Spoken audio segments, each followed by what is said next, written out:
Senator Kamala Harris is making history Wednesday by formally accepting the Democratic vice presidential nomination. She's the first woman of color as both Black and Asian on the majority party ticket. Nicole Killian has more.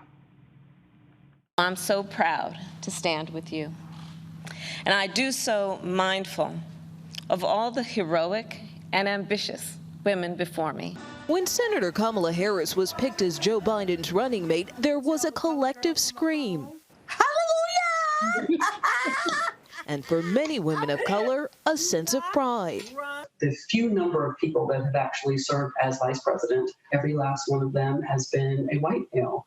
And so to have a woman of color and what it says in terms of validation. Jill Lewis has known Harris for more than 30 years. They both pledged Alpha Kappa Alpha sorority as students at historically Black Howard University. She was not day one, I plan to run for office, but she was very interested in justice. She was very interested in being impactful. Harris was born in Oakland at the height of the civil rights movement to immigrant parents. Her father is from Jamaica and an economist. Her mother, a cancer researcher from India. My mother, who raised me and my sister, was a proud woman. It's a lineage celebrated by women as diverse as Jamaican-American Congresswoman Yvette Clarke, who calls Harris her sister in service, to Washington State Congresswoman Pramila Jayapal. Of course, we were elected on the same night, and each of us becoming the first South Asian American woman elected to our respective chamber. The reason representation matters and diversity matters is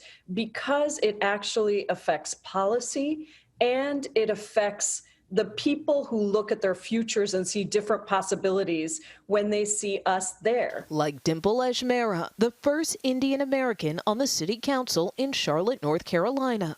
What part of Senator Harris's story do you identify with most? Being raised by immigrants, how her mother didn't get promotions that she deserved because of her accents, because of the way she looked, and because of the color of her skin. You always hold that chin up. She represents the American dream, paving the way for millions of Black and brown girls. A path paved by the likes of Shirley Chisholm. And my presence before you now symbolizes a new era in American political history. The first Black woman elected to Congress and to run for president as a major party candidate. This is a watershed moment. Amy Allison founded She the People to elevate women of color to political power. Women of color, particularly Black women, have moved from the periphery to the center of American politics. We're the queen makers. That's progress. Senator Harris is getting some encouragement from former First Lady Michelle Obama, who tweeted, "You got this." And she's not the only one looking forward to tonight. There are a number of virtual watch parties happening across the country to celebrate Harris's historic speech. Nicole Killian, CBS News, Wilmington, Delaware. Joining me now to discuss this historic Democratic ticket is the mayor of Atlanta, Keisha Lance Bottoms. She was also under consideration to be Biden's running mate. Mayor Lance Bottoms, thank you for joining us. I'm excited to have you on to hear a little bit more about your thoughts on Biden and Harris as a potential president and vice president. Well, thank you for having me. This certainly is a historic moment for all of us, and we were all very excited when Vice President Biden said that he would put a woman on the ticket. At that time, we didn't know that it would be a woman of color, but it means so much to so many people at a time in our country's history where there's so much division and there's so much chaos.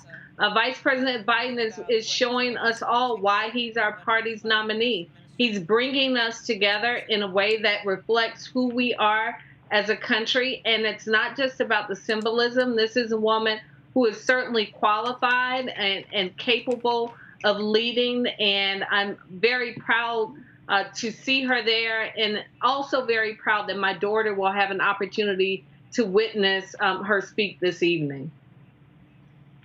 Well, as I mentioned earlier, your handling of the pandemic, your work managing safety and racial reckoning had many celebrating you as a potential vice presidential pick for Biden. Can you help us peek a little bit behind the curtain and tell us about the process? And then when you found out it was Harris, how you felt? Well, I can tell you a vice presidential vet is as terrible as you probably heard that it is. It's a very intrusive process. I went through a series of interviews and turned over a lot of documents. But that being said, it really, truly was an honor to be a part of that process. I had my last and final interview with Vice President Biden the Saturday before the announcement. I think the announcement was made on Tuesday. He said when I spoke with him on that Saturday that he would make a decision by that Monday or Tuesday. He called me around 12:45 on that Tuesday to tell me that it was not going to be me. I didn't ask and he didn't say who it was, but there was something in our conversation that made me think that perhaps it was either Karen Bass or Senator Harris, and of course it was Senator Harris. And then he made the announcement at 4 o'clock that afternoon. So, you know, to be on this list of very accomplished women certainly is a personal honor, and one that I did not anticipate, but one that I certainly will always cherish. That is impressive, and I don't know that I, in similar circumstances, would have been able to withstand asking who it was. But I'm wondering, Mayor, if you can tell us more about what Harris's nomination on a major party ticket means for women, specifically women of color. You mentioned your daughter. Talk to us a little bit more about that, if you could. Well, women are such a huge voting bloc in this country, and there have been many discussions about the impact, especially that African American women have on the Democratic Party and voting in this country. And what's even more important, again, obviously, representation of a huge part of the demographic of our party. But again, this is a woman who's capable and who's qualified. So this is more than symbolism. It's not an affirmative action plug-in. This truly is someone who deserves to be here, and I don't think that anybody can argue with that. And I'm just, again, when I think of my daughter and what this will mean for her, and the ability for her to see herself represented at the highest level, the highest office in this country, is something that we should all celebrate, whether we're women of color or not. Well, I want to switch gears now to the Democratic National Convention. Wednesday's theme is a more perfect union. In the midst of a global pandemic and an economic crisis, the fight for racial equality in the United States, this is all something that you live on a daily basis as mayor of Atlanta. So how do you think we achieve that as a nation in 2020? It's important that we have representation that values equality in this country.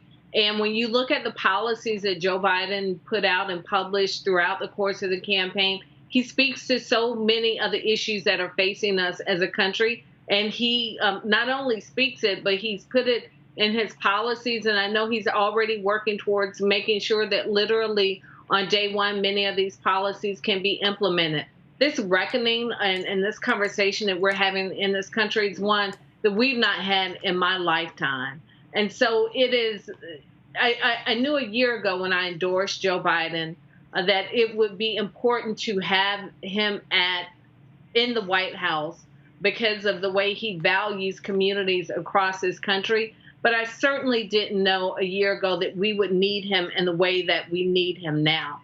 And when he said he's going to restore the soul of America, it's all that entails. It means valuing people who look differently, who live differently. It means really embracing who we are as a country and the diversity that makes us such the wonderful country that we are. Well, we look forward to watching your remarks as you speak more about that on the final day of the convention on Thursday. Mayor Keisha Lance Bottoms, thank you.